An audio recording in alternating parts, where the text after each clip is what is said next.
వజ్రం మొట్టమొదటిసారి మనం చూసినప్పుడు అది ఏదో ఒక రాయిలాగా ఉంటుంది, మట్టిలో ఉన్న ఒక రాయిలాగా ఉంటుంది. బయట వారు చూసినప్పుడు ఇది ఏదో ఒక రాయి అని పడేయచ్చు, దీంట్లో ఏమీ లేదు అని. కానీ ఎవరికైతే ఈ వజ్రం గురించిన జ్ఞానము తెలుసో వారు ఆ రాయిని చూసినప్పుడు అది ఏదో రాయి పడేయాల్సిందనేది కాదు, కానీ ఇది ఒక విలువైనది అని వారు తీసుకుంటారు. అది తీసుకొని దాన్ని రిఫైన్ చేసినప్పుడు అందులోంచి ఒక శక్తివంతమైన పదార్థము వజ్రాలు బయటికి పడతాయి. హల్లెలూయా. సో బయట ఉన్న వాళ్ళకి ఆ రాయి యొక్క విలువ తెలియకపోవచ్చు. ఈరోజు మీ చేతిలో ఉన్న విలువ బయట ఉన్న వారికి వెర్రితనంగా ఉండొచ్చు.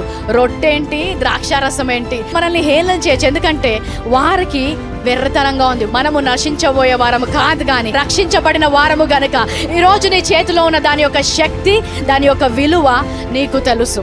ఆమేన్. ఈ లోకానికి వెర్రితనంగా ఉండొచ్చు. ఏంటి ఒట్టి రొట్టె మీకు స్వస్థత వస్తుందా, ఆ జ్యూస్ తాగితే మీకు విజయం వస్తుందా?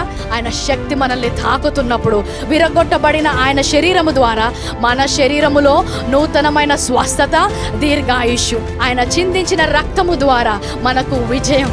హల్లెలూయా. సిలువను గూర్చిన వార్త నశించున్న వారికి వెర్రితనముగాను, రక్షింపబడుచున్న మనకు దేవుని శక్తి.